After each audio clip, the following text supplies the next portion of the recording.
right. I'm just waiting for the screen to pop up. Yeah. So Twitch or Facebook, whatever one that works for you that you can see. No, the little screen on Discord. I'm waiting Oh, for that to pop up. oh shit. Yeah, my bad. Aha! Everybody, this is how you learn how to scream. That's what I'm talking about. There you go. You're gonna see my beautiful little tiny face right there. That is. All right, I see it. All right, man. Let's do this right. All right, Um, perfect. Hello, everybody. My name is History Williams, and you're listening live to Talk a Big Game. I'm making history, history making. This is a Talk a Big Game edition. So every night on Twitch, I usually do a stream for like video games and stuff like that. But not tonight. I'm doing my podcast, man. I really wanted to get back into podcast. This is my end game. This is my goal. This is what I want to do in life. I want to be like a radio DJ personality, whatever you want to call me.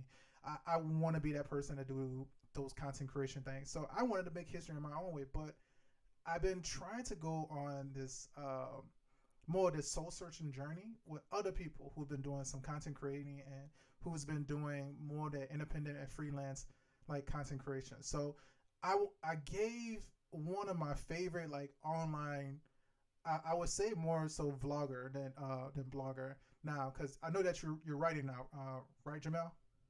A little bit, trying to write a little bit. Okay.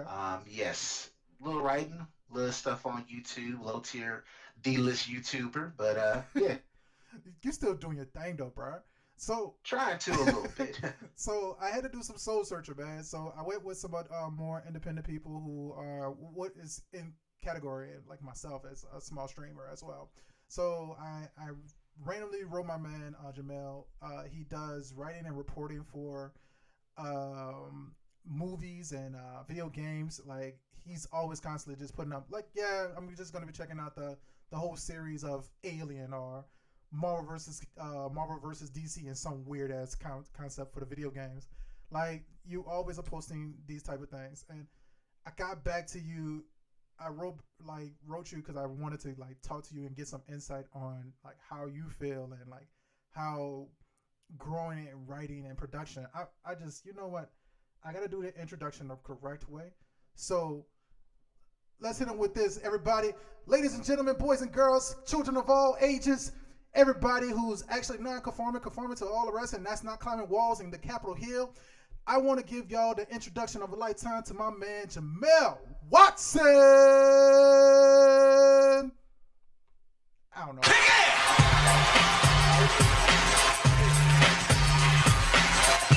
You don't understand. You like I that? like that. I like that. All right, bro. I'm sorry. I played a little bit. I gotta fire up the Def Jam now. Now Yeah. I gotta fire up that Bernie Mac set. Bro, I love that Bernie Mac set, man. When I looked at it again, cause they did me and my wife finally found like the celebration of Def Comedy Jam, and they did that whole bit by Bernie Mac. I was like, I gotta make that a sound effect. So, It's legendary. bro, it The is. outfit is legendary too. Yes, man. I can't think '90s and like late '80s, early '90s without that, man. I can't think about that, man. Any other kind of way.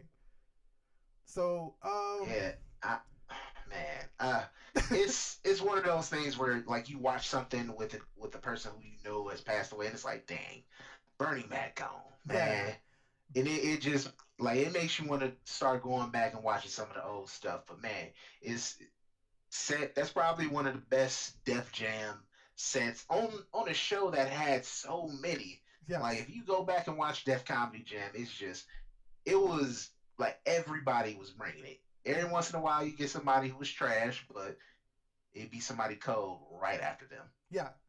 Well, that was the crazy thing about his set is the fact that like it felt so relatable and like funny all at the same time because it was just like really like dumb shit. It was like, oh yeah, you in prison for another person? Oh, you a new fool, man! I would have called the judge. No, Man, you ain't know. Yeah, Ain't no punk, you a new fool. yeah, you ain't no punk, you a new fool. Bruh, I just thought that was like the funniest thing because you got this like whole thing about like no snitching and shit like that. And Bernie Mac was like, hell no, like we ain't doing none of that, man. Um, I love Bernie Mac. I think the hardest person now for me to watch that passed away is Chadwick Boseman. Like Chadwick Boseman for sure is like the hardest person right now for me to watch. And it's like, and he still got some stuff coming out too. Like Yeah, on Netflix, the a new one with him and Viola Davis, yeah, Ma Rainey's Black Bottom. I haven't watched it yet. I plan on doing it, but it's just like, man, and it was so sudden too with yes, his. That's what makes it a little bit harder.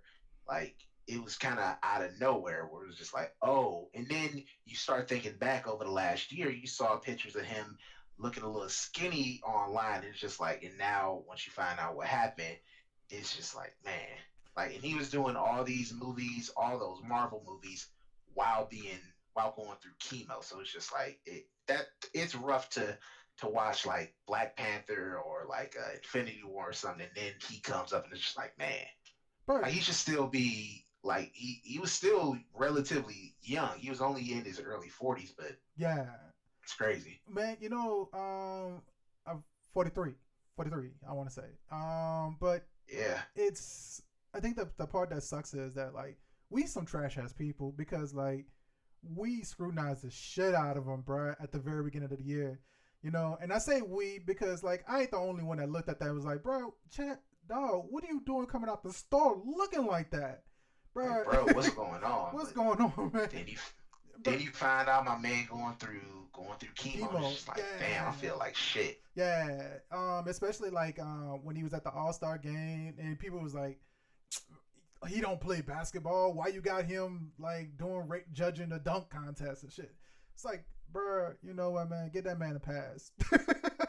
Get that man a pass. It's He wanted that day that over with, dog. When he was giving the points. 2020. Yes. Like when you start rolling it back and thinking about like just everything that happened, it was just like, man, 2020. It was a rough one because started out with what happened with Kobe Bryant and his daughter, and it's just like, Yeah. man, And then like Australia was on fire. We had a pandemic. Like yeah, it was, man. koalas was getting Ugh. like major cases of like syphilis at the time too.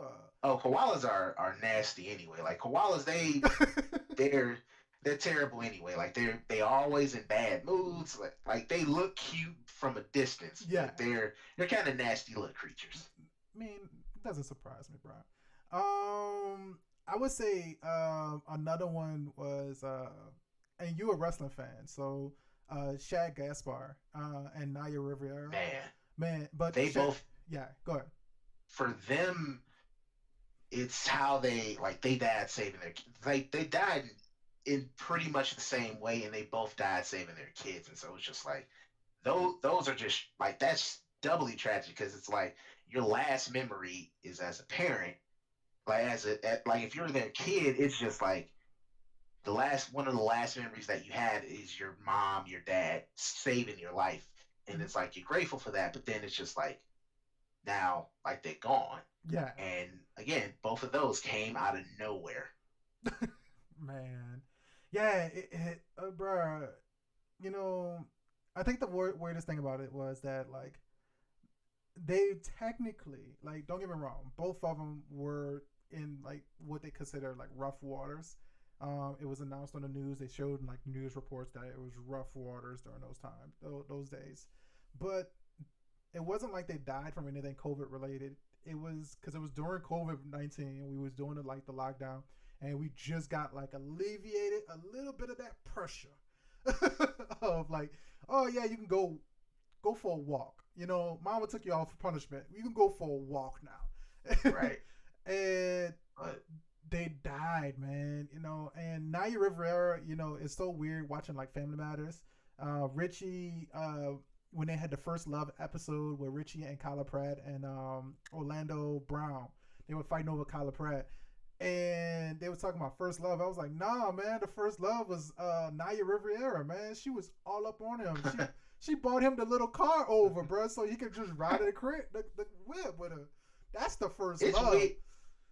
It's weird. So another thing that I've been doing on the channel is like I've been going back to watch the first episode of shows, and it's weird going back to some first episodes, and it's just like seeing how the show started, and then remembering how the show would go. Yeah, Like so far, like Family Matters is weird because Judy Winslow is played by a completely different actress, and then the whole situation with her when she just vanished off the show, yeah. and in she E- was put in the girl. She's gone on to have kind of a rough life, but completely different. Like Julie Winslow is one of those is a weird TV character it's complicated and simple at the same time. It's like she was the youngest of the Winslow children, and she disappeared, and then they just pretended that she never existed on the show. And it's one of those things that I like doing, like just going back and kind of getting a refresher on some of those yeah, on some of those. And it's just like Kyla Pratt's another one. Like I in watching One on One, it's like she's older than I thought she was. Like because she's been around for so long. yeah. She's got a kid. She's either in her late 30s or creeping up on 40, I but she want to doesn't say look Kyla it. Like Pratt. it. Kyla Pratt is, I'm 32, so Kyla Pratt has to be 33, 34. I want to say, you know what, man, we're going to double check that. You're correct. She's 34. 34. I want to say 34 because I thought that was like you know how you got those girls that was like your childhood crush kind of girls? Kyla Yeah. Pratt was like in that running for that one for me. So, Hmm. yeah, I get it. Yeah, Yeah, Kyla Pratt, because she's just been in the game for so long. yeah. Like Megan Good is another one who's Hmm. kind of like that. Not just on the childhood crush vibe. Like Megan Good, she was on that like with she was in Friday, Cousin Skeeter. Then she was Yeah. in like she wasn't. I was about to say Drumline, but she was in You Got Served. That's the one that I was thinking of. But Yeah, yeah, she was it's beautiful. And you got served. Yeah. You Got Served and Biker Man. Boys. Biker Boys is a movie that Biker. nobody talks That's another about. one. Classic, man, but with Derek Fisher and It Lauren was Fishburne. it was kind of sort of Black Sons of Anarchy, but it was kind of on that vibe. They were before Sons of Anarchy, man. So Yeah. technically, yeah. I mean, Sons of Anarchy took their idea. I mean, There's also gentrification. some random people in that. Kid Rock's in that. My man Orlando Jones is in that. Yep. Like going back and watching some of these early 2000s movies, it's a trip seeing who is in the movie and then who would go on to be a somebody later on. Like if you Yes. go back and watch or go back and watch some of these old TV shows, and you'll just randomly see like, oh, that's Megan Fox, and then she goes on to be Megan Fox, or oh, like yo, that's Seth Rogen, or oh, that's oh girl, that's Scarlett Johansson. She was in Home Alone 3, and now she's Black Widow, and it's fun in a way, but it's also like it's a trip seeing how long some people have been in the game. Yeah. Another person to think about is well, we just kind of talked about it earlier. Was like Orlando Brown, how he was in Major Pain. He was in Family Matters. Um, going back into Family So Matters, Ray, we was talking about Family Matters earlier. Family Matters put a lot yeah, of people on. If you go through the yeah, seasons, Family Matters put a lot of people on. You even had like Uncle Phil even come visit on Family Matters episodes. that was a cool little cameo. Yeah, and then you also had damn man, they got so many people on there. So you had Levita, the girl that plays Levita Alizé Jenkins on Uh, Steve Harvey show. Terry J. Vaughn. Yes. Of course, we talked about Naya Riviera. Of course, you get Jaleel White. I call him like the long running special guest, if you think about it, because he was originally a special guest star for like the Mhm. first season, and then all of a He sudden, wasn't in like he wasn't even on the show until episode 12. But once he got on, like they actually shot some additional footage and added it to like earlier episodes because once Urkel took off, it was a wrap. Then yeah, eventually the show stopped being about the family and Urkel was the focus. Did you know that they replaced Harriet in like the final half of the last season? yeah, I knew that. I watched it and I seen how they replaced her. It's Um, weird. well, she did. She wanted to be replaced, and that's why it took so long for her to get replaced at the end of the season. And the reason being is because the fact that they transitioned over to CBS. Well, she fought against them leaving, like I think it was NBC that they left because it was ABC. ABC, Yep, uh, TGIF. the TGIF Fridays and stuff like that. And so she left because of the fact that she just kind of disagreed with the big move that they did. So she did stay there, man, pretty much the whole season of 9. I think we had light skinned Harriet for like 6 episodes. That's it. So It's why that's why there's no light skinned Harriet versus dark skinned Harriet like there is with Aunt Viv and with the Aunt Vivs is because yeah, Harriet is Joe Marie. Like yeah, that's who she is. yes, Like with the Aunt Vivs, they had an even split. Same number of seasons, pretty much the same number of episodes. So you can have a little debate with those two. Can't do it with the Harriets because uh, new Harriet, she was only around for like 5 or 6 for a handful of episodes compared to original Harriet. how crazy is it that the reunion came out and they talked about how originally light skinned Harriet was originally supposed to be, I'm not Vivian. The light skinned Vivian was supposed to be the original Vivian, Aunt Viv. Then she said, "Oh, a show with a rapper, nah," Nah. and then came around and was added to the show. Like that, I did you enjoy the reunion? um, I felt like it was kind of like it was something that just needed to be just done. You know, kind of like one of those shows that you just watch and you're like, all right, it's about time that we kind of had a reunion. It's not necessarily like an emotional thing for me by now because like I know that these people had pretty much a good career after this. They kind of left and did their own thing, so I don't feel like Exception of Janet Huber because I yeah, with the fallout with Will like yeah, and I that was the part that I kind of the Uncle Phil tribute that was the one that got me because it was how emotional they got and then the reunion between Will and Aunt Viv I enjoyed that because in hearing more of her like hearing from her and then the little red table talk that Will did after kind of getting a more like a fuller picture of it. I liked hearing her side of the story because, you know, it's if it's you versus Will Smith gonna win. And so them squashing that beef after almost 30 years, I think that was something that's cathartic. That's something that needs to happen and show like, hey, you yeah. But you I can don't know if kind of put the petty beefs aside a little bit and let the stuff go. yeah, but I don't know. I felt like that was kind of it felt more for show than anything, and I felt like I think the only reason why even more so where it wasn't like his stardom kind of got to me as much as it felt like okay, Will Smith. This is also the dude. Come to find out, a baby murderer delivered him, supposedly. You know, his first love, his wife, told him straight up that he just wanted a divorce. I mean, even though he didn't believe in it, he wasn't doing anything to kind of be a bad person at the time with that relationship. You know, he had that like that rough life with his pops and stuff like that. His mom grew up like raised him and stuff like that, but he had a strained relationship with his dad. And now, of course, years later, we got Jada.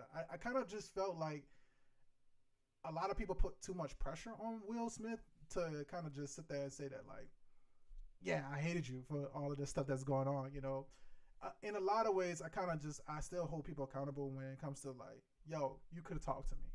You know what I mean? And she even admitted in the middle of the interview was like, well, nobody knew what was going on. Nobody talked about it. And I get that you have a right to privacy, but I think that if it started leaking over to work, you know, I think that it's kind of was one of those things that just needed to be talked about 30 years ago, not necessarily at this point in time. I don't think that you should have went to the extent of saying, yeah, I'm going through this whole divorce and the abusive like relationship kind of like thing, as much as you could have just said, hey, I'm going through a rough time. This is kind of like where I'm at right now mentally. And um I think that like for a person like Vivica Fox, who had the crazy career that she had, for Robin Givens for the career that she had with in the situations that she had with Mike Tyson, and several other black female actresses to have the negative connotation of being hard to work with. be a part of their career or their label as part of their career and still be able to get work.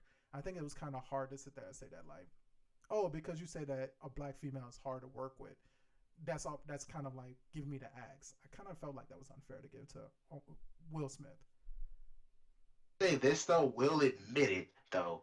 He was in his early 20s. Yeah, So if you think back, you're not as emotionally aware of what you're doing or yeah, what you may or may not be doing. fair And enough. so I kind of see where they're both coming from. I Yeah, think and there's probably more that we didn't see, and there's probably been some conversations off wax that they've had where they have fully kind of put that aside because she's in her 60s, Will's in his 50s, and I think they're both at that point where it's like, man, like just let it go, like like move on with your careers, move on with your lives. But personally, I enjoyed it. I thought that it was fun seeing the cast get back together and then yeah, share some stories. The one person I wish had have said more was Jeffrey. I think Joseph Marcel. yeah, Like I think he only said like he didn't have much to say in that one, and I'm like, did Jeffrey yeah, just not have that much to say? He was the only one. Everybody else, they were really talkative. They got to say a lot, but Jeffrey, yeah. eh, he didn't say much. So that was the I, one kind of negative about it. I felt like also they should have brought back, for example, like Nia Long. Like Nia Long was part Yeah, of the show for like 2 seasons. I want she to say. was she was integral. She was Will's fiance, Yeah, girlfriend for a couple I seasons. think we should have brought back. I think that's what the problem made it more a connection for me because I feel like even though I fall into that like that light skin and Viv kind of group, that's kind of when I started really like picking up and loving Fresh Prince. Is like now we got Will who is kind of coming into his own, being his own man. You got him doing like the whole um the Barry Manilow dance with like with Carlton. They trying to join fraternities and shit like that. Like I felt like that was I love that Will Smith. I did love seeing the one with the inverted jacket where he was going to private school, but when it was in college, which that's when Aunt Viv Lightskin was there, that's when I felt like the show kind of had its own thing.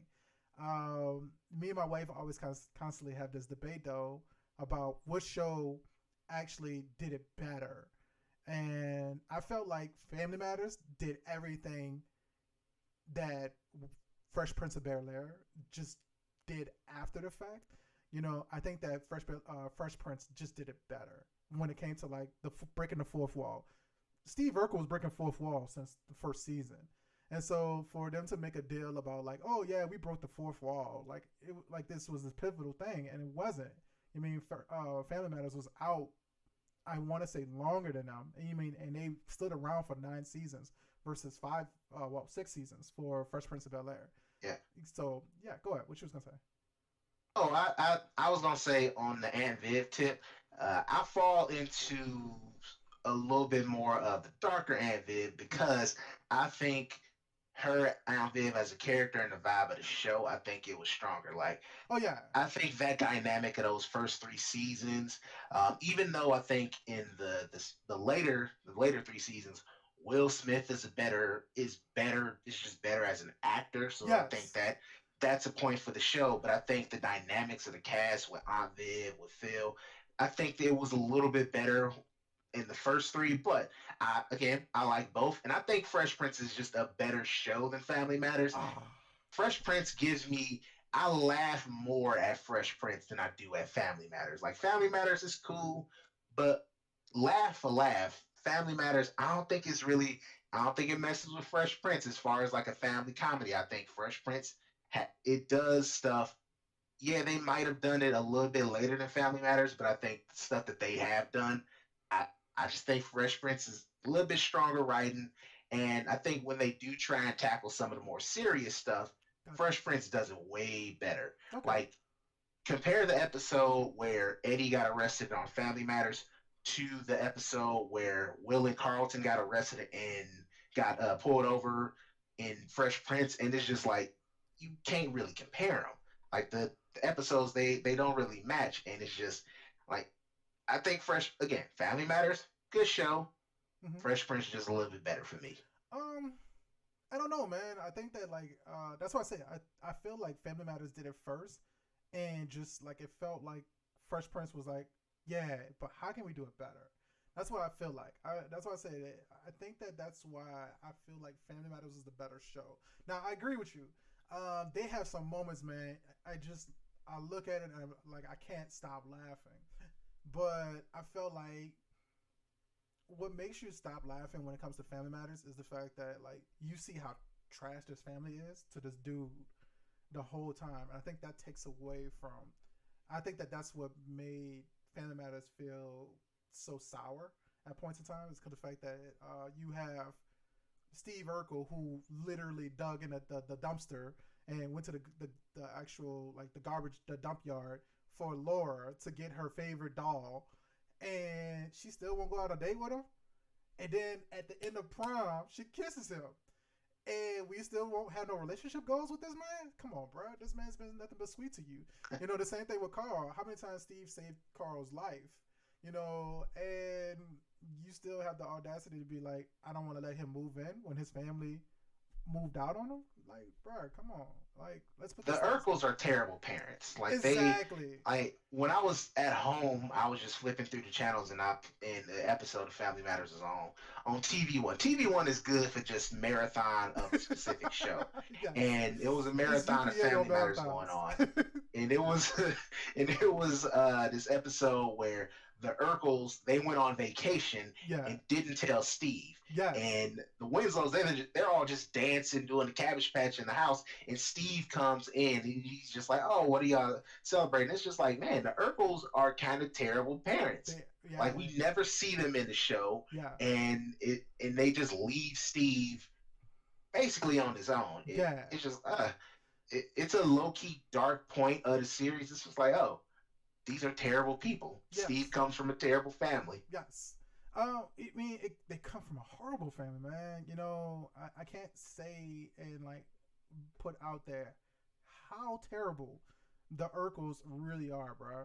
The Urkels just don't deserve Steve at all, man. You they moved to Russia, like they was moving to Russia without telling him, kind of like thing, you know. But I feel like the Winslows was just as bad though, you know. Like I said again, I mean, how many times Steve saved Carl's life, but then Carl to be like, I don't want to let him move in. Come on, bro. Like this man saved your life when you got I electrocuted. mean, it sounds like you are leaning towards Fresh Prince with all these points Man, against the Winslows and the Urkels. Because no, no. The say only what you reason why, will about the Banks family, uh, Phil never came off as that he hated Will. It was always love, well, tough love on a lot of them occasions, but love I argue that nonetheless. he hated Will. I argue that he hated Will. I argue this is why you needed dark skin and Viv. You would not have the dynamic of the father son relationship between Will and Uncle Phil if it wasn't for Aunt Viv checking him every single time and reminding Phil where he came from. Because there was a lot of points in times where Uncle Phil completely forgot where he came from, and that's what was so good about Aunt Viv. Well, Dark Aunt Viv is the fact that she checked him, and she was like, "Phil, when I met you, you was into James Brown." That was like the very first episode, bro. When they was talking about But classical music. Phil came back and he checked Will because Will tried to be like, "Oh, you a sellout and all of that." Yeah, End of that episode, Phil let him know, like, "Look, bruh, I've been where you been. I heard you got a poster of Malcolm X. Lex, I I heard heard the the brother brother speak." speak. Like, and he let Will know, like, "Hey, don't let the richness fool you." Yeah. Phil Phil could be a little bougie. I'll admit that. And that was where his mom would do that too. I think she called him Bubba. She would kind of remind him of that too. Yeah. But I think more consistently, Phil and Will they had a better relationship. Even during those first 3 seasons, without Dark and Viv, Phil still had that relationship with Will. Mm-hmm. Carl never got to that point with Steve, only in fleeting moments. And Yeah. then we think about Laura. She didn't fall in love with Steve. She fell in love with Stefan. Stefan. So Yeah. Steve had to literally change who he was as a person just to get Laura to go out with him. Yeah. And like Family Matters got weird, was getting really weird. Like the changing machine got weird. Like there were three different Steves. Steve became Bruce Lee in one of them Yeah, episodes. Bruce Lee. He became Elvis. He became Albert Einstein. Uh, Urkelbot. Oh Urkelbot. man, Yeah, yeah, like that's. But when you think about it, it's not necessarily a problem with Family Matters. It's the TGIF shows because a lot of those shows were corny. yeah. Let's be honest. Full House was that way. Uh huh. Sister was that a little bit, but Sister got better once it moved to WB. Yeah. Sabrina could be a little bit like that, and so We it, can't forget it about was it Elf. was mostly the Can't forget about Elf. TGIF shows. Yeah. You can't forget about Elf. Elf was part of that at one Oh point in man, time. Alf was little bit before my time, but yeah, it Oh was man. the alien life form. I know the show, but it was a little bit before me. So yeah, Catch up on it it's on one of those everything. things where it's like you gotta chalk it up to that block of TV because a NBC. I say this NBC the shows could take a little bit more risk. Mhm. ABC they wasn't really doing that. Yeah, I felt like what Ice T said that the Caucasian broadcast station all but colored, that's what he called it, ABC and CBS. You All know, but colored. yeah, and that's what he kind of felt with ABC is the fact that even though like they had these black characters on there, it just wasn't a black family, which I felt like I agreed with that. I think the reason why I loved Family Matters the most, it related to me significantly more than Will Smith, was that like I feel like everybody has to be a Steve Urkel. As much as you try be your best you, somebody doesn't want that real version of you. They want you to change it to something that you don't want to be. You know, even though like you, I think that was the biggest moment, and that's the biggest important point that they're kind of like hammer in is that even though like I don't think is even mattered the blue collar part because they didn't even talk about the blue collar part as much as like it, Roseanne it did. stopped after a while. Yeah, you really kind of thought like, oh man, how many times are you going to destroy this house? I mean, there's infinite amount of money now. Whereas it felt more so about like personality and learning about who you are as a person and accepting who you are as a person, and that like, oh, you can always try to get the win in the end. I felt like also here is where I feel like Fresh Prince was more fantasy is the fact that it felt like Will got almost every girl that he wanted. Will kind of did get a lot of the stuff that he wanted I out of mean, look at Will Smith. yeah. Will That's the kind of thing. Will got to Nine have times out of everything. ten, that dude is gonna get the girl. He's gonna get the girl. He kind of got everything. Whereas I felt like even when Steve got a cheerleader and got a girl, it would never be Laura. He got Myra. He got Myra, Okay, but even let's when stop this. Myra, Myra was Steve should have stuck with Myra. yes, That's we who all he should agree. have stuck. She was the badder of the two. Yeah, we all agree to that, man. And you know, she wanted to give it to him, bro. She wanted to give him all the guts. I felt like Man, the reason why what pushed him even more so towards Laura, I feel like it was also the narrative. That was what they were writing. But I think that when you look at the character for Steve Urkel, he didn't like the fact of how hyper aggressive Myra was about like sexuality, and Myra was like, ooh, "I'm okay with that." You mean whereas Steve was like, "Nah, I'm still a kid in my mindset. You mean I'm still like I'm trying to hold on to something that's probably not even going to happen." Go ahead. What you was gonna say? but you think about it. Steve was a little aggressive in trying to come after Exactly, Laura. Laura. So Yeah, that could be a point of like I don't even think this was intentional on their part, but it kind of shows you that dudes don't really like that same energy when women are giving it to them. exactly. When Yeah. women are kind of more forward with stuff, when women are more willing to be like, "Hey, I want this, that, and the other," Mhm. a lot of dudes ain't willing to do that. Yeah. And that reminds me of another show that I was able to watch over the past year. You, Joe, you can tell if you ever seen the Netflix show? Yep, What show? What show? you You. Yes. on Oh Netflix. yeah, I know you're talking about. Uh, Yes. Joe in the second season when Yes. he meets Love, and then when he finds out how crazy Love is, he wasn't really comfortable. that Love was doing some of the same stuff that he was doing in season one, and he wasn't really ready for all of that. Mm-hmm. It again shows you a lot of times guys can't handle the same thing that they can't handle the energy coming to They them that they put yeah out to other people. they can't handle that energy, bro. They can't handle that. Actually, another good show to talk about when it comes to that is Shameless, where you got not Ian um I'm making a confession. I have not watched much of Shameless. oh I know how good of a show Shameless is. Watched like one or two of the episodes. It's just there's so much stuff to watch. Like there's a lot of TV to watch, and I'm gonna pick it. Like I want to binge the whole. Like I'm probably just gonna wait until the last season is they wrapped up and then just binge everything because it kind of feels weird to just for me to just pick it up right in the middle of it. I'm gonna just wait till it's all on Netflix and then binge watch all the Shameless. But oh I thought I they know how good it is. I want to watch it because I like the first episodes that I saw were really good, and it's just like, hey, another poor white family that we can kind of monitor and observe. and you know the funny thing is that like they argue about gentrification the whole time. But no, Carl had that same situation with a girl. Carl was going after all it. I should have known because we was talking about Carl Winslow. But Carl had that same energy about this one girl that he was interested in, and I'm not going to tell you the story now. See, now I got to change the topic. Yeah, don't spoil it. I'm not going to tell you the story. Um, now actually, I have a really diehard question to ask you because you seen Wonder Woman Mm, '84. yeah. So actually, your question, your statement helps me segue into that. How do you first off? How do you feel about Wonder Woman '84? Okay, so I know, like I've seen on the social, on like Facebook and everything, people that I'm friends with, people have been saying like that it's a bad movie, and I'm gonna be honest with you, it's not. No, It's not near the worst super.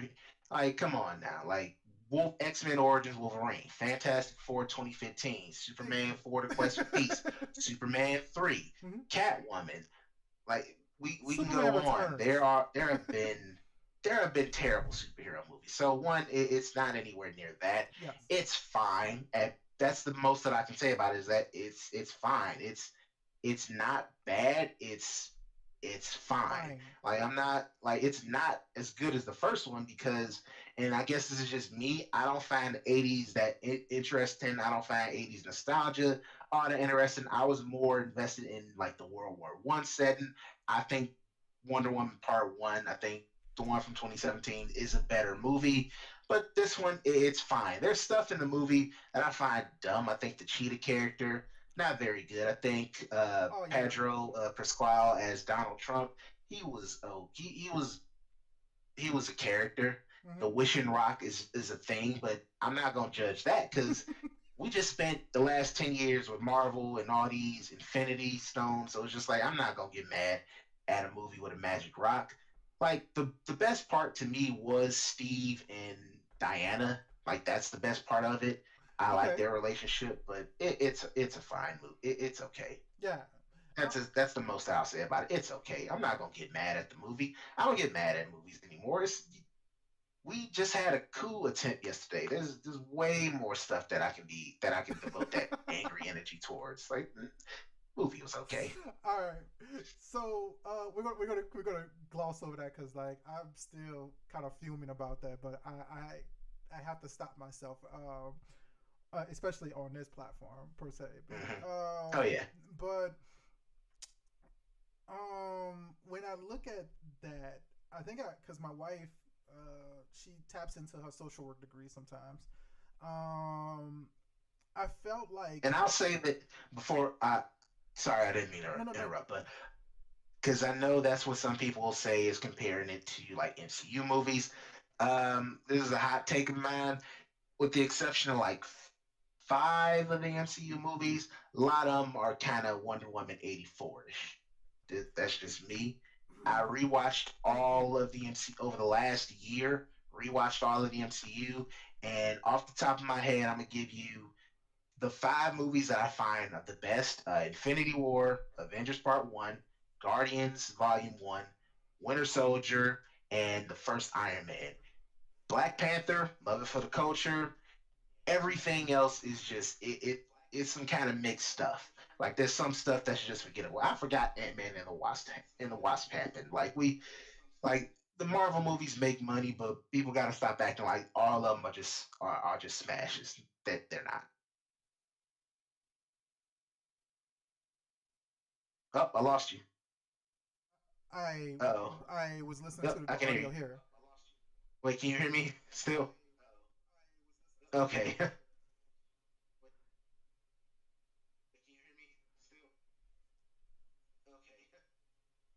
Yeah, I was listening to the audio on my end. My bad. I apologize as well.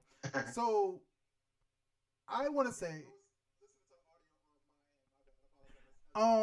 so my biggest hot take on this one is, and I know a lot of people are gonna get mad at me when I say this, but kind of like when you said about the World War like 1, 2 ish a piece, I want to argue that Wonder Woman 84 was just as good as the first Thor movie. Um, the I would even kind of fuck. I know it's gonna suck when I say this. The first Avengers movie as well. I felt like there was a lot of substance to it, but I think that like what I love about movies like Glass, I know a lot of people hate Glass, but I love about the M Night Shyamalan characters and stuff like that. That I You kind of have to break down the character. You kind of have to feel like your character has some type of substance, something that makes them kind of just be like, I got why that moral ground is the way that it is. So when I watched Wonder Woman 84, I think that it was, like I said again, after listening to my wife talk about it, this is one thing that I never thought about. I felt like it was almost like a callback to the movie Cuties. I know that's hard to even kind of push out there. So I'm gonna go jump back to Wonder Woman 84. But you remember the scene in in Cuties where they had the kid, the girls, they was running down the road and they was throwing up the bras and the lingerie and stuff like that, and they had the little Yep. boy like sweeping up the lingerie and stuff like that. And so in essence, they're teaching that like all these girls gotta have these things and they should do it. It all becomes like this kind of like this big old waste. But they also teaching men that this is all they about, kind of like thing. That's what it kind of felt like. It also showed that like a lot of times that's what all the men were pretty much interested in anyway. You know, they was looking at these scenes with where they were dancing, like provocative and stuff like that. But no, it's not okay when the girls were doing it. They were replicating what they were seeing. And so Wonder Woman 84, I felt like it was a callback to that as well because you have Diana. She's everything that um, Barber wants to be. Cheetah. Cheetah Yep. Barber wants to be, right? Um, Barbara is covered up, she's dressed and everything like that. But then when you look at Wonder Woman, when you look at Diana walking down the street, all the people try to flirt with her. She try to get with her. And then one time Barbara gets flirted with, she says no to the guy. Diana pushes him off and everything like that. But ultimately, what does Barbara want? She wants to be like Diana, the person that everybody sat there and said that is beautiful. And you look at Wonder Woman, she's physically showing off her body as much. But then, Beautiful. She's smart. She's all the uh, things that. yes, but then you go back and Barbara now finally gets everything that she wants, right? But then turn around and realize that it's not really truly what she wants. It's not what she needs. It's not the necessity part of her life. Her thing was becoming more of a power struggle at the end. But also another callback was that ultimately women can't have a family and a professional life at the same time. Because what was the wish that Wonder Woman had to let go? She had to let go of Steve to be able to save everyone as Wonder Woman. So she couldn't have those two things separated at all in life.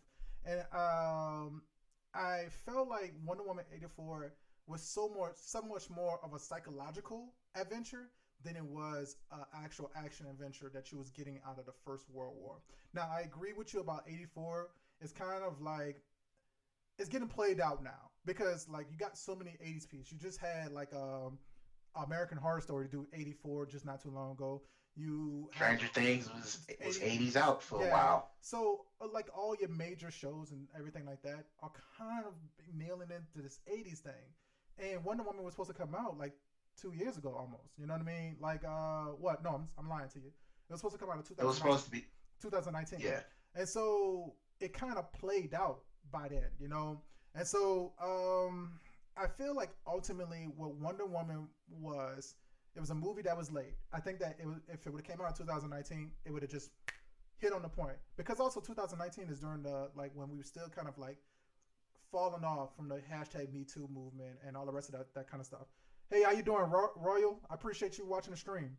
Um, but I feel like also Wonder Woman failed because of the fact, well, failed in our eyes because of the fact that it was more coming from a perspective from a female than it was for anything else. What you get from Wonder Woman, the first movie, is more of a masculine perspective, even though like it was directed, it was produced pretty much by all women. That was what men watch. That was what put boys' butts in seats. What Wonder Woman 84 is what you really kind of need to be able to understand. Like Superman, the Injustice series would not be as good if you didn't know how much Clark Kent loved Lois. So I think that that's what you was kind of getting with Wonder Woman 84. I think that Wonder Woman 84 is bridging off to something bigger. I don't think that necessarily is the thing that honestly is going to be driving home a movie kind of like Avengers Endgame or Avengers Infinity War. That's my long telltale of that. I feel like honestly, Wonder Woman 84 was a spot on movie. I felt like it was really good. I would have gave it maybe an 8 out of 10. Just because of the fact of how much it made me understand the hero, not necessarily of how the hero fight. Because there's two different fights that the hero has, and that's not only the one that's they physically do, but it's also the one that they got to do internally as well. And Wonder Woman kind of did that. So This too, on that point, I'm not saying that it's necessarily bad because there wasn't as much action. yes, I think for superhero movies in general, I think we've been now okay, Candy. since I want to say maybe like since the year. So let's roll it back to the year 2000 when the first X Men came out. Even though, My bad. I'm sorry. uh, oh no, it's cool. Even though that movie ain't that good, it really was. And I honestly say Blade kind of deserves some credit for it. But kicking off the superhero boom that we got. Yes. And for the last 2 decades, we've been getting these movies. And with all of these movies, the thing that they've had is that they're action first. Maybe you'll in there's little sprinkles of comedy, but mostly they're action. And I think for the genre to keep going, because when you think about it, like the westerns, they fell off. Like they had their time, they fell off. Musicals had their time, they fell off. Yep. If you want the superhero movies to keep going, they're gonna have to start branching out and doing some stuff that's not specifically action focused all Focus. the time. Yes. You look at Logan, it was more of a noir and a western joint. Yes.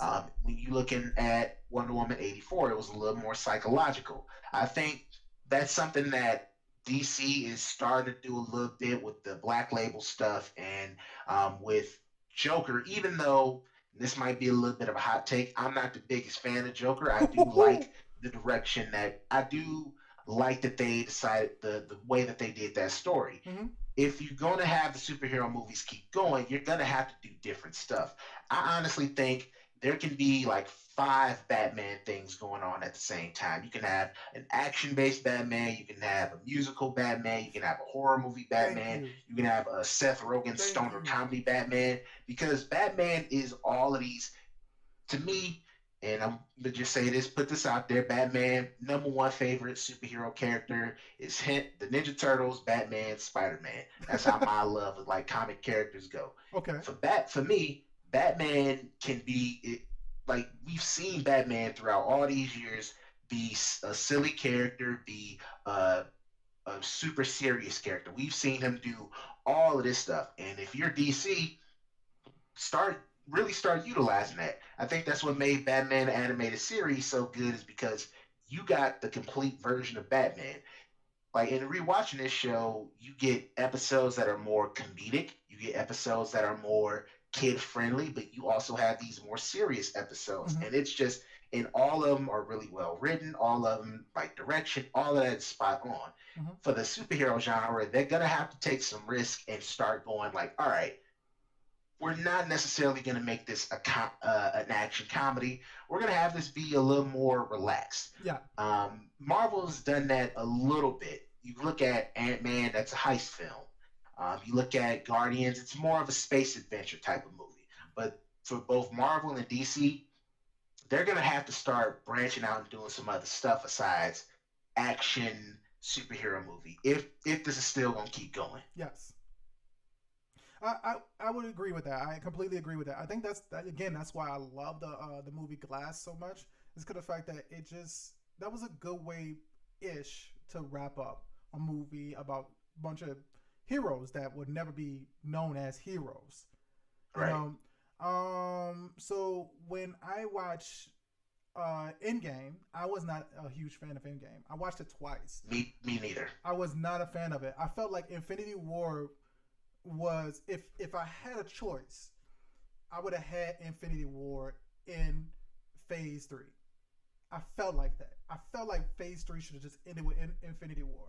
I don't feel like it should have ended with Spider Man, like Homecoming, Far From Home. I'm sorry. Um, I felt like it was just so spot on. You had all the characters like with the weight of dust. Now we got to figure out how to do it. Now I noticed that you mentioned Ant Man being a heist movie. I felt like they tapped into that again with Endgame. It was a heist. That was the whole purpose of it. It was called The time the heist. time Yeah. heist. The time heist with America's ass. You know, and I don't know. I didn't feel like that. Now another one I would say is I absolutely love Black Panther. Black Panther is For the uh, culture. for the culture. Yeah, I was a Black Panther fan, but I think when the movie came out, I became a huge fan because of the fact that finally I got to see him. I knew about Black Panther. I used to preach about Black Panther. I used to preach about Green Arrow.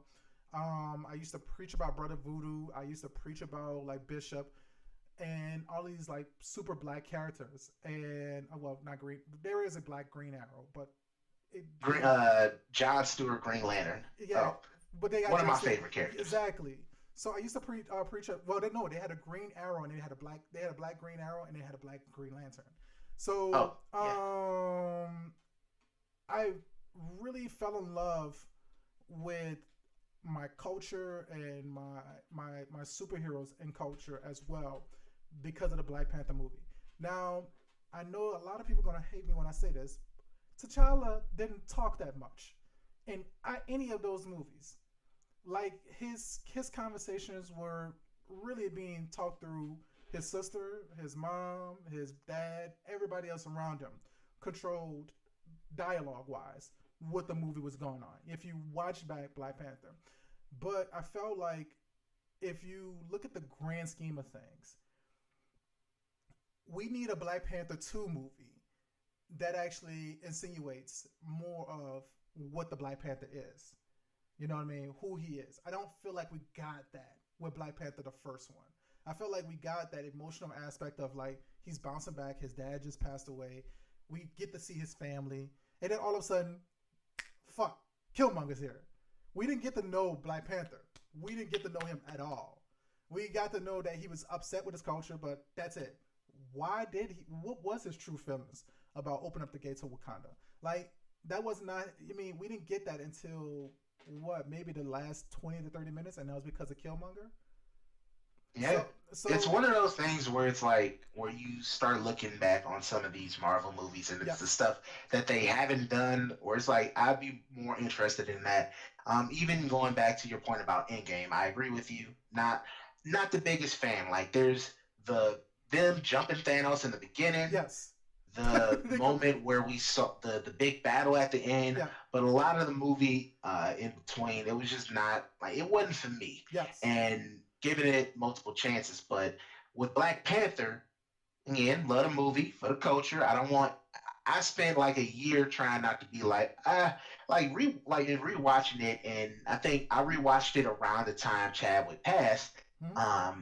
The movie, it now has more significance. Like overall, as a movie, I'm still gonna judge and say it's not. Again, like I said, it's not among my top five of the Marvel Oh movies, yes, specifically because of T'Challa. I think he performed better as T'Challa overall as a character in Civil War than he yes. did in Black Panther. Thank you, In Civil War, thank he you. was amazing in Civil War. Yes, In Black Panther, he wasn't quite at that level. Like he when had a he threatened swag. Captain America in that car, basically telling him, "There's nothing you can do to stop me from getting to Bucky." Yeah. Like I'd be intimidated from that. And it's just Yes. like they didn't bring that much to it in Black Panther, even Yes. though they created a world.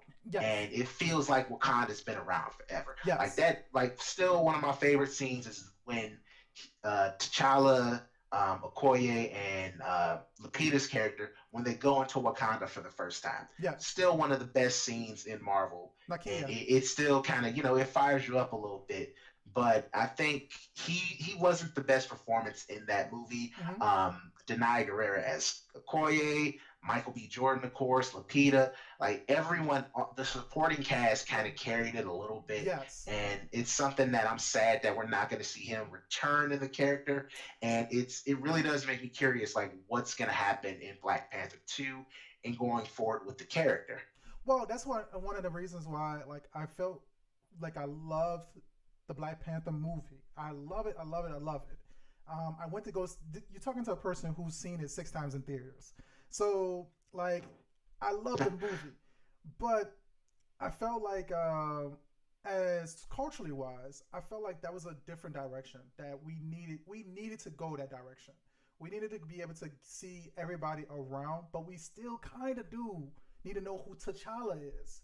And I felt like Right. that's why it would be so much easier to have Shuri to be um The Black new Panther Black Panther. in two because of the fact that we know who Shuri is a lot more than we know who T'Challa is.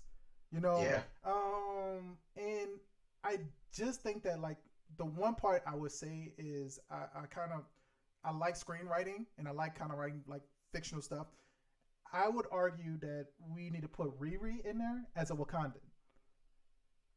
I would put that. We have. That'd be interesting. I would say Instead that of we could. having her as just Ironheart in New York, having her as a Wakanda, Yeah, that could be interesting. have Like her as a Wakandan. But here's the catch: have her as a Wakandan who went to because remember that was the whole part of the movie is like T'Challa's uncle went out there to be like a spy for other stuff. she went out. Okay, She went out to go see, spy for Wakanda on Tony Stark, and that's how she became Ironheart. you know what? That's probably not gonna happen because that seems more interesting to have her have that connection with Wakanda. Yeah. I'd love for that to happen.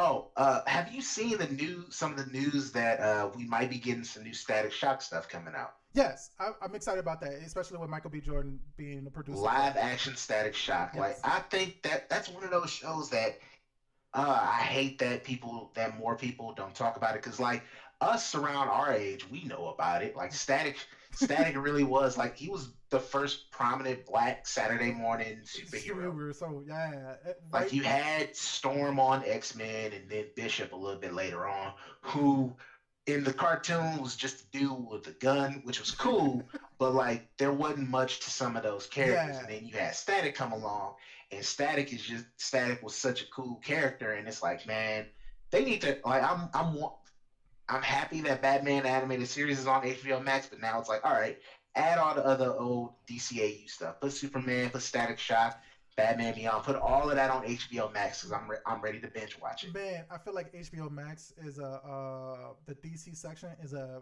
Batman's graveyard for all of his films. It's like a dump for all of the Batman stuff. I would if I was an exec, and I think I even told you this, man. Like they're getting better with it though. Like we're getting more to Superman stuff, and it's just like, hey, Yeah, add all like put every. Why isn't the Super Friends on there? Like put Super Friends on there. exactly. That'd be one of those dope things. That's the one thing when it comes to Disney Plus versus HBO Max that I'll give HBO Disney Plus the slight advantage when it comes to like superhero stuff is that you've got more of the classic stuff on Yeah, there. But I think HBO Max is a better service. But Disney Plus, when it comes to the superhero stuff, it has a little bit of an edge because it has more of those classic cartoons on it. of course. I would say also another thing to consider is when it comes to DCU, I feel like the part that would make them better, kind of going back into what we were talking about Wonder Woman 84 and talking about being different with superheroes, is that DC. I wrote this on several of your posts because you constantly post stuff about like movies and like shows and stuff like that. Is that DC needs to take the route where they separate their superheroes now, or they separate what the superheroes were. You kind of was hinted on it earlier, where we got 5 different Batmans, right? We got 5 different ones that's kind of like you got the laughter one that which is kind of like the Michael Keaton kind of the goofy one, and now you got the new one coming out, the year one version of Batman that they're trying to do, with what's that boy name from Twilight? I forgot. Robert Robert Pattinson. Pattinson. Oh man, y'all gotta stop with the Twilight stuff. The man, He the does man's more. done other He's done, stuff. but that's the only thing I know him. You mean other than that and elephant, water for elephants. You mean I don't really Like know. everybody's just like he's the Twilight Batman. Yeah, he's Oh, no, done no, no, other no. I stuff. don't Come know on him. now, I that's don't know not him other fair. than that. I'm not saying you're done that. I'm just saying like Yeah, still people who just like Twilight. That was almost 10 years ago. yeah, Let's move on. yeah. Other than that, you mean I haven't seen Tenet, so I can't sit there and say. You mean other than yeah, he's the guy from I Tenet. heard that was confusing. Like Um, that, I hate like it movies. was. I do not take movies that came out this year seriously. That's the easiest way to put it. Well, If you I'll came say out, this before lockdown because Bad Boys for Life came out in 2020 and it was fun. It was weird. yeah, It's odd that they've waited so long between two and the third one, but I still enjoyed it. That's still one of my I that's the still don't highest think that. grossing movie of 2020. Yeah, That is a weird thing. I felt like Last year was weird. I felt like it was a good movie. I feel like it would never mount up to like how epic Bad Boys 2 was and how much they were connected in Bad Boys 1. If that makes sense what I'm saying. Yeah, So I feel that. so I felt like Bad Boys 2 they were just force feeding you action after a while. But I felt like Bad Boys for Life was like the Mission Impossible fallout for two black detectives from Miami. You know, um, They were definitely trying to build more of a like, all right, this is the story and this is the connection that they have. The little callbacks were fun too, like the at the beginning when they had Reggie come back, that was a little that was fun. exactly as a Marine, that was dope. You look Um, 30. yeah, you look 30. Shit, nigga, you look like you're 30. But I feel like they need to separate it. I feel like the Save the DC series. I mean, they kind of done it with Aquaman now being his own separate thing, Wonder Woman being her own separate thing. I think that you should come together with a superhero movie later with, for example, again later with different casts for Justice League. I don't think that the same Justice League should be together now. If you were watching like fandom over the summer, Okay. the multiverse exists, so everything is canon. So yeah, if they can like now that that's the case, and I think Marvel they're gearing up to do that too with the Doctor Strange movie. Everything's Yes. about to be canon, so everything that ever has happened, ever will It happen, feels like a it's all last the ditch same. effort though. It don't it? It feels like we gotta save these superheroes. So we gotta find a way to connect everybody to everybody. It feels like They're putting all three Spider-Man in the new. It's getting to be too. It's not necessarily too much. It's just like okay, like because every other week you hear some news like, hey, this character is returning for the new Doctor Strange, and now we've got Toby and yeah, Andrew Garfield back, and it's like, could y'all focus on Tom movies and making them better? Can y'all do that instead of yeah. bringing in Toby and Andrew again? Yeah, it feels like we can be heroes. Yeah, have you seen I've that heard. yet? Netflix. I haven't seen it, heard of that. I want to watch. I'm gonna watch that this weekend. Surprisingly good. Surprisingly good. It's a fun movie if you grew up with Shark Boy, Lava Girl, and the Spy Kids. it's a fun movie in that way. They definitely carry over a lot of that same production where it's just cheesy, goofy ass kids movie. It's a kids movie that's your kid had to be about 10 to 14 to have enjoyed at one point in time. But they did a lot of callbacks to like previous superheroes, and so like the biggest one, of course, is Shark Boy and Lava Girl, and so I feel like that's what they're doing. They're trying to like how they made these TV shows where they're trying to connect. Like they brought That's So Raven back is like now Raven's house, and but it's about Yep. Raven's kids. It's Hmm. or like Girl Meets World. It feels like that We're now. getting that, and like Th- it's one of those things where it's like I don't want to say Hollywood is running out of ideas because remakes and reboots and stuff, it's nothing new. it's Like been it's around. been going on for years, Yeah. but it's like it does seem like y'all can like some of the stuff that they're bringing back. It's like just because something's old doesn't mean that it's a classic and should be brought back. Yes. Like I've watched a few episodes of Raven's House. It's a decent show. Yes.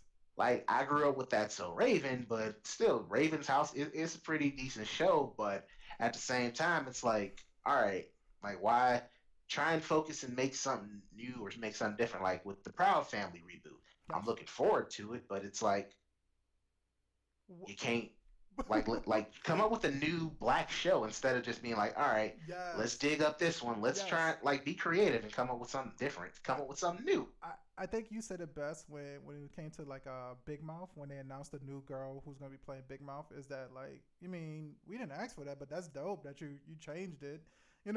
Like that's what I feel I like. like the I didn't I ask for like the way this. that they handled that. I liked it because, I like the way they handled it all too. right, It yeah, was if you like, if people have seen Big Mouth's season 4, man, that it's weird. That came out last month, and it month seems like it's been out for years. years. But the way that they handled Missy's voice transformation, I think it was good, and I like that Jenny Slate, the voice actress, she kind of did that on her own. She was just like, all right, it's kind of weird that that I'm voicing this black character, so let me transition out of it. And the way that they handled it was really good. It was her kind of discovering her blackness because Yes. she never hung around black people. Mm-hmm. And then it's like, all right, she's trying to find her identity. I like the way that they handled I it. I loved it. Um, I and loved I'm it. and I'm not one of these people who are like, hey, if you are a white person, you shouldn't be voicing people of color. I think if you like, I think some people are grandfathered in. I think if you've been voicing it, like the dude who voiced Cleveland, he wants to step aside, but like you've been doing it for 20 years, so just keep going until Family Guy goes off the air. Like why? Like at this point, you might as well just ride it out. But Exactly. I think the thing that gets me with voice acting and like people of color is that we can only name like 5 people who do it, and they're the same 5 black people who are always doing it. And Yes. so if more people get the opportunities, yeah, it'd be cool. It's fine when if a non-white person got an opportunity and they voiced a colored person. But the problem is that again, 5 black people: Cree Summer, Keith David, Mm. Kevin Michael Richardson, Phil Lamar, and my man from the Boondocks, Gary Anthony Williams. Like Yeah. those are really the 5 black actors, black voice actors that do everything. Yes. And there's no new blood coming up. So it's just like, yo, let get some new people to come around and start doing that stuff. And I'm glad that Big Mouth they did it in a pretty clever way. And so I got no complaints about that one. And the sad thing is, Big Mouth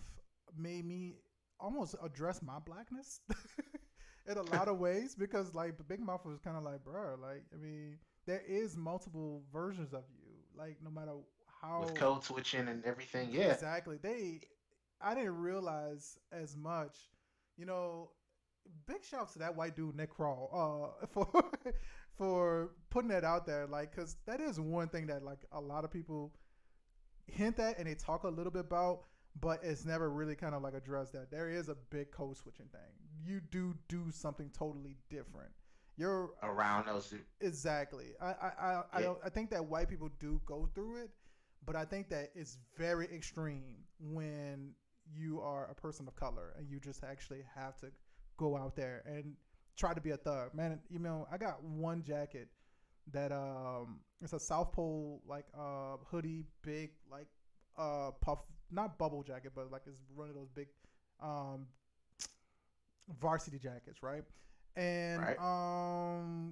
kept me warm all for many winters, bro. Like I remember being in downtown Grand Rapids and living in Wyoming and having to walk all the way down in Division Street because the bus took so Mm, long from man. GRCC all the way to Wyoming, and that jacket kept me warm, man.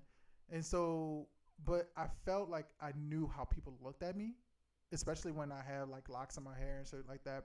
So I fought with my wife about it. She was like, "Why don't you just keep that jacket? That jacket, nothing's wrong with that jacket." No, I want to get this leather jacket. I want to get this other jacket that just doesn't say nothing. It just doesn't bring that kind of like that attention to me. I didn't realize how much it was kind of like seeping in and it was kind of coming out about in several different ways. And I think that Big Mouth did touch on that. I think another movie that did that was Soul as well. So yeah, man, that's interesting. And I do agree with you about like having the multiple characters. I don't had you for so long, man. I'm so Soul. sorry. Go ahead. What you gonna say about Man, Soul? I gotta watch Soul. The one thing that I've been seeing about Soul that it is kind of it's kind of messed up that people pointed this out, but it's a fair point. Is that man? We finally got a black dude being a lead voice actor in a Pixar movie, and there's a good chunk of the time when he's not black, he's a ghost. But I'm gonna judge it for myself once I actually watch the entire movie because Mm-hmm. I don't think it's fair to judge a movie before I've actually seen it. So yeah, that's another one that I've got on the list that I'm looking forward to watching this weekend. Um. Okay. I hate the movie Soul, and it's not for Whoa, I. It's not that is for. a hot take. It's not for what people like. No, I think it's a really great movie. It's a really great movie. I think that if you are a person that's a creative or a person who grew up believing that you could be whatever you want to be, or people told you that you could be whatever you want to be, I think that the movie Soul will be soul crushing in a lot of ways. It'll hit you it'll hit you in your chest in so many harsh ways. So I took last year off really more so to kind of get my mental health together, right? And so I still was trying to do this content creation, and my wife became the person who was working. After when places started opening up again, she started working, and I see how hard it is on my wife a little bit, and it sucks. I make a few bucks here and there with my content creation, but there was one part in there where they had addressed his mom. I'm not gonna go too deep into it, but she said that like it did get to a point where I watched your father. He chased after this dream, but it was really just my business taking care of everything. You know that hurts, especially from a character who wanted to kind of he fell in love with music because of his father. He wanted to do music. He strived for it. And then, for somebody to sit there and say that like, yeah, this is the reality from my perspective. And that hurts. And I think that that's why I hate that movie. It's because of the fact that they had so many points where it really kind of like shitted on the idea that you can be more or you can be able to dream about being a musician or being a creative in some specific kind of way. But also, I think that it depreciated the fact of what gives you that purpose and that meaning of life. For living That your life in that way. that's So a little weird that you're saying that because when people think of Disney and Pixar, it's chasing the dreams and with creation. And so the way that the fact that you feel that way, that's an interesting. Like if you I really have to watch it because just to kind of get that in. But yeah, yeah, it I felt like that's what it really made me hate the movie. It's and a reason why it really more so because of the fact that it just made me think about that internally so much more. As far as the movie about him being a cat at one point in time and him being a ghost, I feel like this. Do we feel any less for loving Princess and the Frog? No. It was really a proud moment. We had a black princess. Nonetheless, we had a black princess. I know we want representation without transformation, but nonetheless, I mean, you had Snow White, who's looked at as a desperate woman who lived with 7 men, whatever, how that is. She didn't get transformed, but she lived a shitty ass life. You had Cinderella, who was a maid and had abusive family members as well.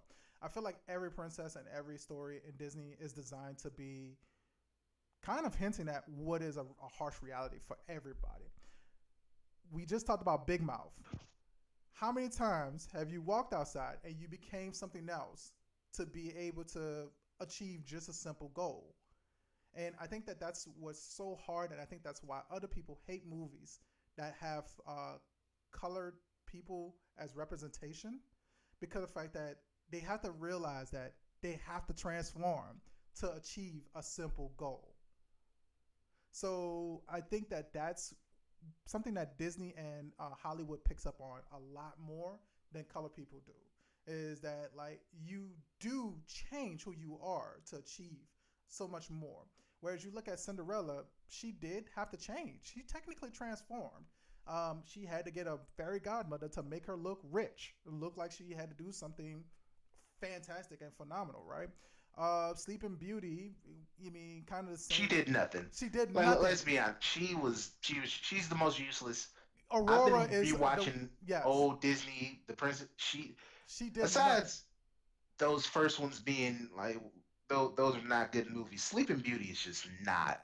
Yes, Uh, it's she's the not. worst part of her own movie. But that's what I'm saying though. Like there is some. It shows you if you didn't change. That's what I was kind of going hitting at that point.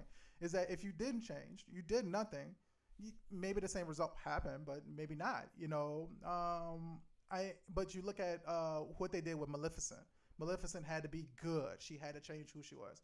That's what all those transformations is. Every Disney movie is about some type of a form of transformation or change, no matter what.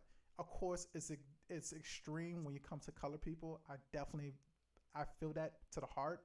But I think that like honestly, Disney catches on to something that we also say out loud all the time is that we have to code switch. We have to change something to be able to be heard.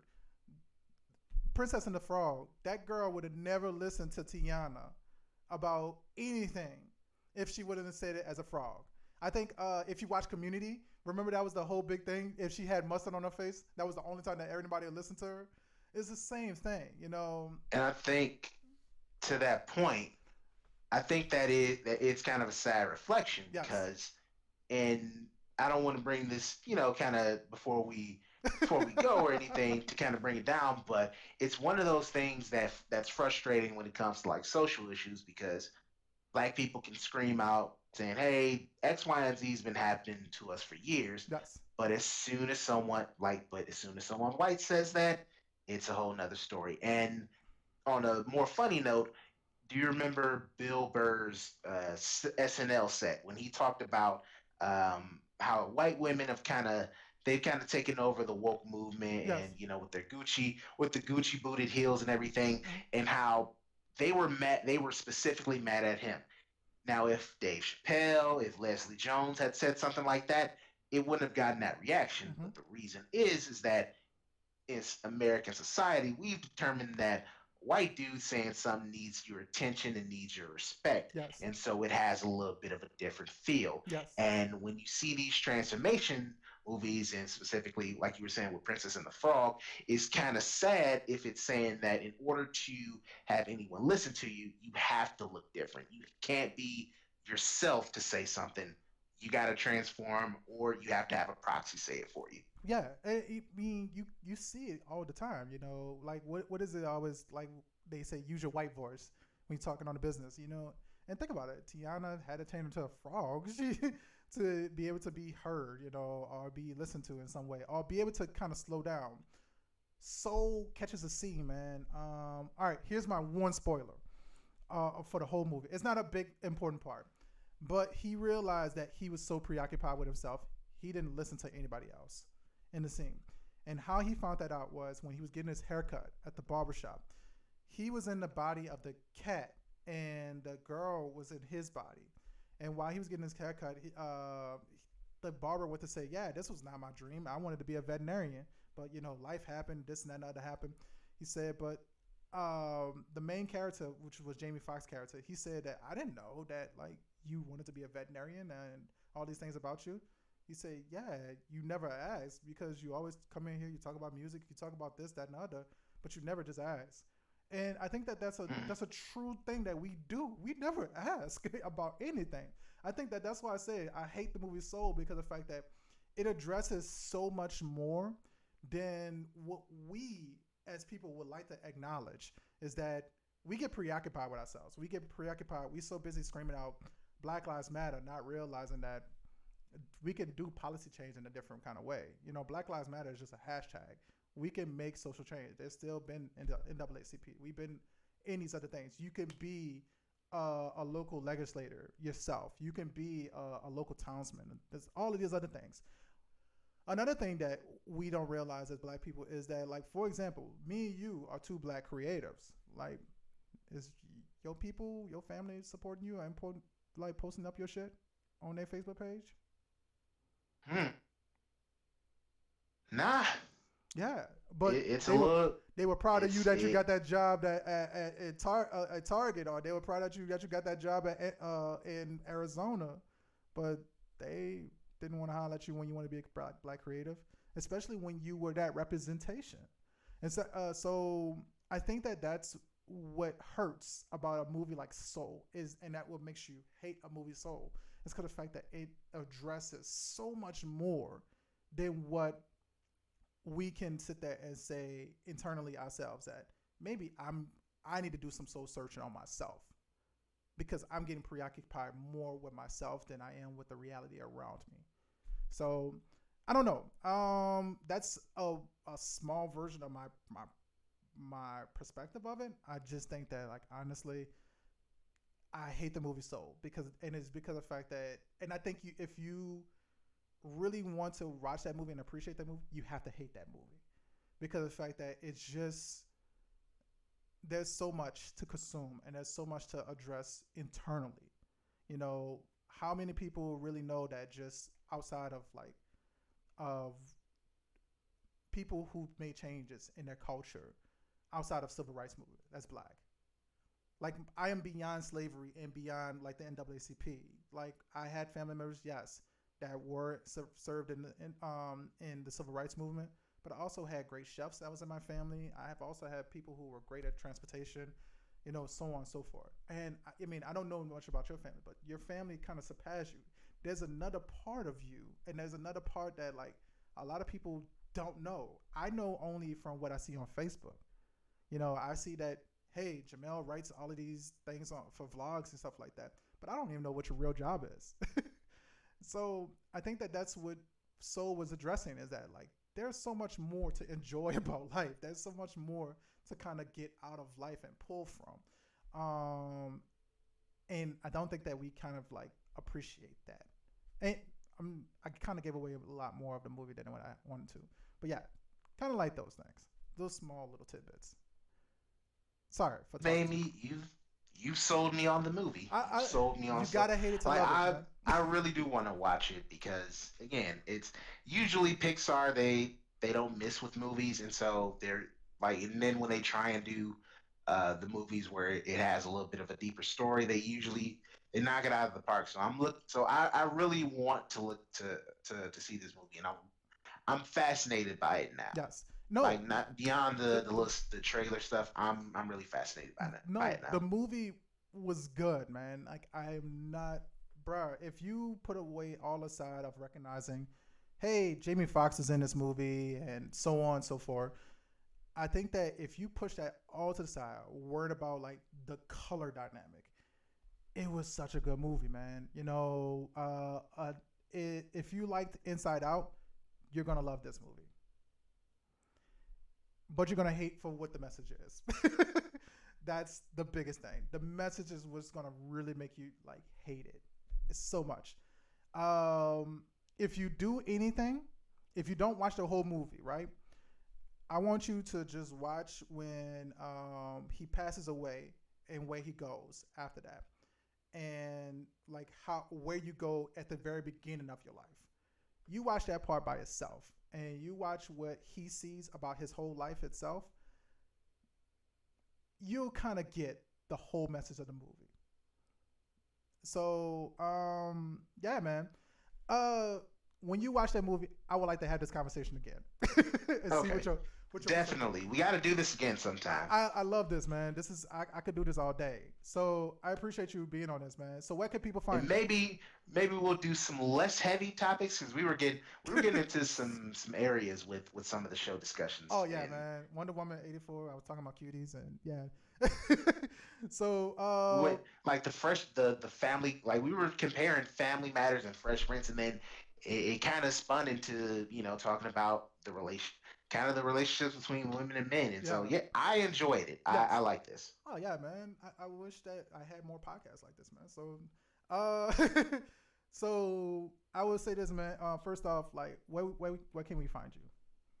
All right, I am on YouTube. It's East Side Reviews. Uh, Named the channel. I grew up on the east side of Detroit, and so figure why not shout that out. So East Side Reviews. This month I'm doing a month-long tribute to Denzel Washington. So Woohoo. far I reviewed He Got Game, and coming up next week is Remember the Titans. I also do wrestling reviews and TV reviews as well. January, Royal Rumble time. So I'm doing a month long reviews of Royal Rumble. First one I did dropped last Saturday for Royal Rumble 92. And this month I did a little mini Disney kind of a trio of Disney shows that all happen to feature women leads. Wasn't intended, but that's kind of how it turned out. First up is That's So Raven, and I have Lizzie McGuire and Kim Possible coming up next. Man, Lizzie McGuire, though. That that's that's the white version of Family Matters. Bruh, Lizzie McGuire, bruh, Gordo by himself. But all right. It, So and I usually in my podcast, making history making with this is who do you think is making history constantly every day, especially in your field or that you can think of that you would like me to interview. Now, granted, we both know Tyronza, so I already interviewed him. I actually got his podcast coming up soon. So, who else do you think that I could possibly interview or talk to? Got to shout out Blair Thompson, the man behind True Hollywood Tea. I think he's been doing this thing, and he's been helping me get on with the writing thing. So yeah, if you are able to track down Blair and interview him, I think he'd be a good person to talk with. I would love to be able to interview Blair. Blair, by the way, man, we had classes together, bruh. I just want to let you know we had classes together. We had a news reporting classes. We had issues in journalism. I want to say as well. We had a couple of classes. We gotta holler, homie. We gotta catch up. So with that, I would definitely be trying to get in contact with Blair Thompson as well. Uh, Shout me out to Ty. I want to get on his podcast too. bruh, you know what? I'm gonna write him today. You know, actually, it's late right now. I'll write him in the morning and tell him, bro, get you on the podcast because Yeah, man, it's almost midnight where you at. You got kids yeah. that are probably gonna be up soon. Oh yeah, man. Yeah, digital learning is a bitch. So, I appreciate you, man. I believe that you're making history every day. I would like to do this again when you watch the movie Soul. So let's do this. Oh yeah, like I appreciate you bringing me on. This is only the second time someone's invited me on to one of these, and I appreciate it. It was good talking with you. Thanks for having me on, and definitely whenever you want to have me on again, just let me know. I'll be there. Man, I do this all the time. So you write me and let me know when you're available. But stay dope, man, and take it easy. Keep making history. All We in right. a pandemic. I'm always available. Definitely.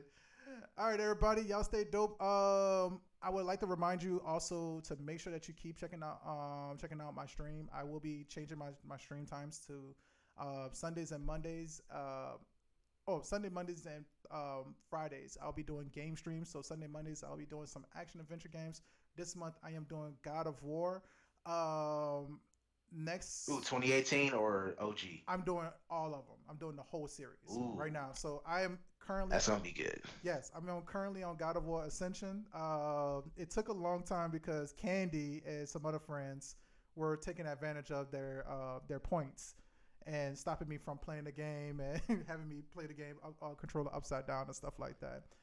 But I am doing the God of War series. When I played the God of War, the new version of God of War, the non TC Carson one, um, that would be my first playthrough of it. I have not played that version of God of War, so I'm Oh man, excited to play it. After boy. I officially got the approval from TC Carson saying that he's okay with the fact that um, that they moved on to this new character, this new version of God of War. Also, check out the Making History Making podcast. Usually, I put out an episode every other week. I would love to have you. Right now, this interview that I'm having with Jamel will actually be part of my Patreon program. So check it out on there. Join one of my Patreons. We got our lowest plan, which is $1, and you can get this actual same episode without having to watch on Twitch. And also join our Discord. You can actually, I'm on Discord right now, so you can actually join our Discord and be able to listen to the same interview as well. That is Making History, my name, Making Podcast. Again, that is Making History Making Podcast. And also, last thing, YouTube. Go to A Narrative Media on YouTube to be able to catch up with gameplay and also this YouTube, also the pet podcast as well. You look like you got something as well, Jamel. Oh no, I got nothing else. All right, man. Y'all stay dope. I got nothing else. Keep making history. Sloth Game is up. Peace.